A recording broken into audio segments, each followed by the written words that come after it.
De retour en direct sur le plateau de TV Finance, votre émission quotidienne qui s'attache à comprendre l'actualité, la digérer, la modéliser, vous la restituer de façon la plus objective possible pour que vous puissiez adapter vos stratégies d'investissement ou de trading en conséquence, si nécessaire évidemment, et en fonction de votre appétit pour le risque.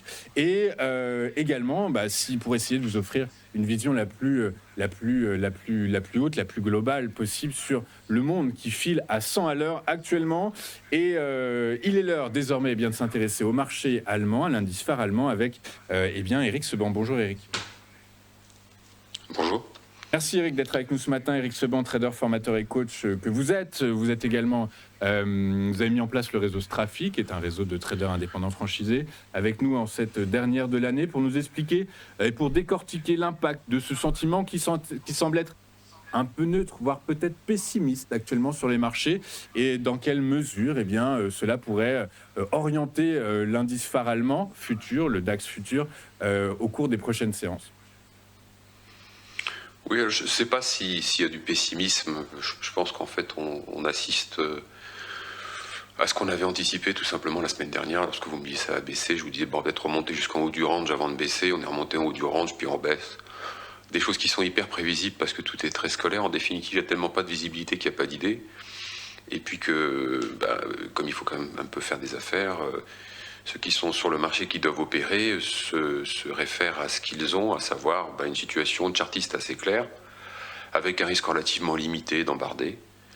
J'entends par là donc de sortie par le haut, du range, de sortie par le bas, du même range, puisqu'on a déjà tenté de le faire à plusieurs reprises, ça n'a pas fonctionné, et à chaque fois on réintègre et on reprend également le ping-pong entre les mêmes bornes qui sont 23 500 en bas, 24 500 en haut. Là actuellement on est au milieu. On a des constantes qui sont identiques. Ce que je veux dire par là, c'est qu'à 24 000, 23 900, 24 000, nous étions à 15,40 de volatilité implicite sur les options, et puis on est passé à 14, et puis on revient à 15,40, à nouveau en revenant sur le même niveau de prix, donc c'est cohérent. La position ouverte sur les options, elle est à 1 million quasiment, un petit peu d'augmentation, avec un ratio put-call qui est autour de 1,35. Donc pas tant de put que ça pour protéger, mais une inquiétude qui semble être très modérée de la part des opérateurs, partant du principe que rien ne devrait, dans l'immédiat en tout cas, modifier les bornes d'évolution de cette phase. On a un état de marché totalement neutre. On a passé l'année 2025 globalement en 3 phases. On a eu 3 mois de hausse, 3 premiers mois de l'année. On a eu un mois de chaos avec l'annonce des barrières douanières de Trump, donc grande chute, grosse remontée. Et puis le reste, c'est 8 mois de range. Donc c'est exactement dans ça que nous sommes. On peut faire une présentation du graphique de l'année quasiment dans une seule slide, parce que c'est quasiment une dérive latérale que l'on va retenir pour cette année, après une progression importante. Donc tout le monde a fait son travail, à savoir se protéger. Le fait de s'être protégé pour sécuriser la hausse qui a eu lieu en ce début d'année, qui faisait d'ailleurs un relais à la hausse qu'on a eue l'année dernière, en tout cas sur l'année quadrimestre, eh bien, le fait d'être protégé fait que le marché est bloqué, c'est-à-dire insensible à une baisse parce que pas d'obligation de faire.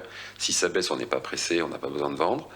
Et puis laisser la spéculation faire les mouvements du marché pendant ce temps-là. Résultat des courses, on est à pratiquement 20% pour... c'est ça, pratiquement 20% pour cette fin d'année. L'échéance, c'est demain pour les contrats futurs. Il n'y aura sans doute pas grand-chose à attendre en termes de volatilité parce que, comme on est passé 50 fois par les mêmes prix, logiquement, personne n'est embêté.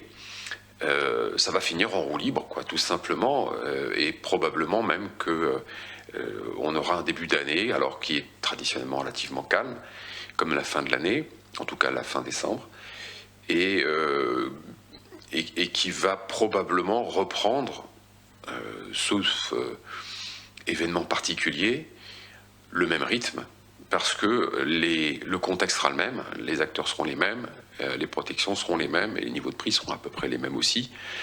Donc pas de contraintes particulières pour faire bouger le marché, puisque de toute façon, on n'a pas un marché de conviction, on n'a qu'un marché de contraintes. Les convictions, elles sont déjà faites, les portefeuilles sont déjà remplis, ils sont déjà protégés.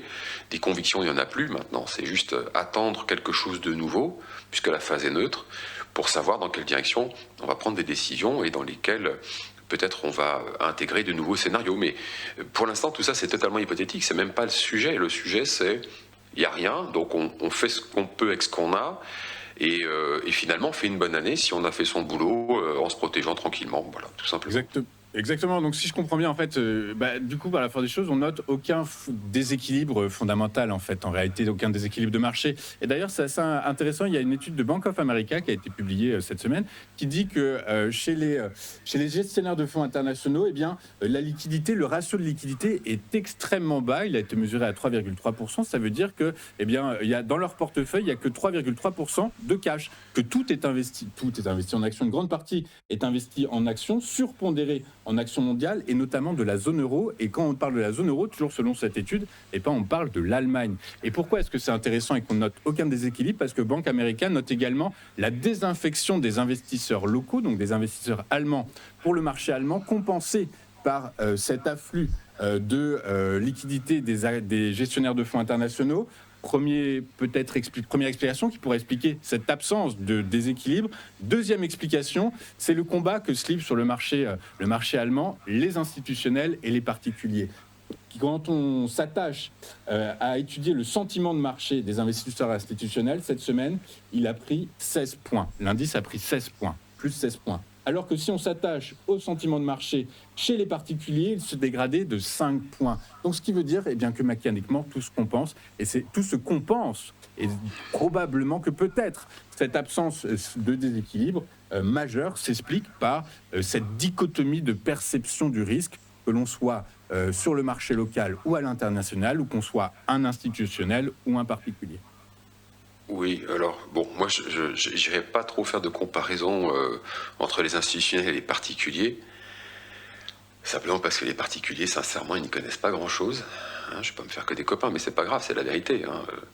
Le fonctionnement des marchés, c'est quelque chose qui est très, très méconnu. Le détail du fonctionnement des marchés, la technicité derrière tout ça, c'est quelque chose qui est complètement abstrait pour 99% des particuliers qui investissent en bourse. Donc, c'est pas pour moi un baromètre. Ce que je vois, c'est une absence d'initiative par manque de visibilité. Quand vous êtes gérant, alors le fait qu'il y ait beaucoup de liquidités, je connais pas les contraintes des gérants américains. En tout cas, les gérants français, ils ne peuvent pas être liquides. C'est comme ça, c'est la loi. Donc, ils sont obligés de réinvestir. Alors, là où on va aller peut-être chercher, à mon avis, un élément, un repère important, ça va être ce que vous disiez tout à l'heure par rapport aux ventes d'ETF du Japon. Il y a des sommes qui sont considérables, elles sont considérables, alors donc des sommes considérables investies en globalité sur le marché. Ce que détient le Japon, c'est considérable aussi. Je vois mal comment est-ce qu'ils vont réussir à vendre sans provoquer quelque chose. Bon, peut-être que c'est possible, moi je connais pas tout, bien sûr, bien loin de tout connaître, mais ce sont des volumes. Il faut bien comprendre un truc, c'est que quand vous avez un institutionnel qui va vendre, par exemple, telle ou telle action, alors déjà quand on vend, soit on vend pour prendre des bénéfices, et dans ce cas-là on vend doucement parce qu'on ne va pas faire baisser le prix, soit on est obligé de vendre vite, et à ce moment-là, en effet, on va vendre rapidement. Si le titre, lui, sur le plan fondamental, sur le plan de chartiste technique, ne présente pas d'alerte, vous en avez qui vont ramasser. Bon. Quand vous n'avez plus la possibilité d'aller du côté des actions, parce que vous n'avez plus de conviction, vous allez sur les ETF. Et votre portefeuille, en fait, vous le gérez en sécurisant les plus-values, en prenant des protections de type option-put, et puis vous investissez les liquidités que vous êtes obligé d'investir sur des voies de garage que sont les ETF. Les ETF ne fonctionnent pas du tout comme ça. Les ETF achètent quand ça monte et vont vendre quand ça baisse. Donc à partir du moment où vous allez avoir des gros volumes d'ETF qui vont être vendus, logiquement ça doit faire baisser le marché. Et si le marché baisse, les ETF doivent vendre aussi. Donc c'est pas juste le Japon qui va vendre des ETF, c'est les ETF qui vont vendre le marché pour pouvoir coller aux indices. Donc pour moi, le vrai curseur, il est là. Parce que le gros de la liquidité, il est là. Il est là aussi beaucoup par défaut. Et puis parce que ça a été très bien vendu aux particuliers. Voilà, on boucle la boucle. Eric, on va rester là-dessus. Je vous rappelle que c'est... ouais, je pourrais répondre, mais voilà, on a plein d'invités derrière. Enfin, répondre, en tout cas, apporter de l'eau à votre moulin. Et ça, voilà, exact. Enfin, c'est tout ça que je voulais dire. Eric, merci beaucoup d'avoir été avec nous tout au long de l'année, puisque c'est la dernière de l'exercice 2025. Merci beaucoup. Je vous souhaite d'excellentes fêtes à vous, à vos proches. Pareillement. Et c'est très gentil, merci beaucoup. Et on se retrouve, donc, nous, la rentrée, c'est le 5 janvier. Donc, vous, ça devrait être, si je calcule bien, 5, 6, 7, le 8, a priori. 8 janvier, le retour du Chronodax avec Eric Seban. Merci beaucoup, Eric, d'avoir été avec nous tout au long de cette année. Bravo. Plaisir. Et je rappelle que vous êtes trader, formateur et coach et que vous avez mis en place le réseau Strafi, qui est un réseau de traders indépendants franchisés. Merci beaucoup, Eric. Je vous souhaite de très bonnes fêtes à l'année prochaine, si je puis dire, d'une certaine façon. De notre côté, on va marquer une courte page de publicité et on se retrouve dans un instant avec Charles Sana qui sera en duplex avec nous et qui va revenir sur les grandes questions du moment, les grandes questions européennes, les grandes questions internationales. Est-ce que l'Europe se tire dans le pied en n'acceptant pas ou en acceptant de repousser ce fameux Mercosur? Voilà, il y a également, l'Europe a annoncé toujours cette semaine la fin de l'interdiction des moteurs thermiques. Pourquoi? Et puis on reviendra sur cette opération financière gigantesque outre-Atlantique et le rôle de l'or dans le portefeuille des meilleurs gérants de la planète. À tout de suite sur TF1.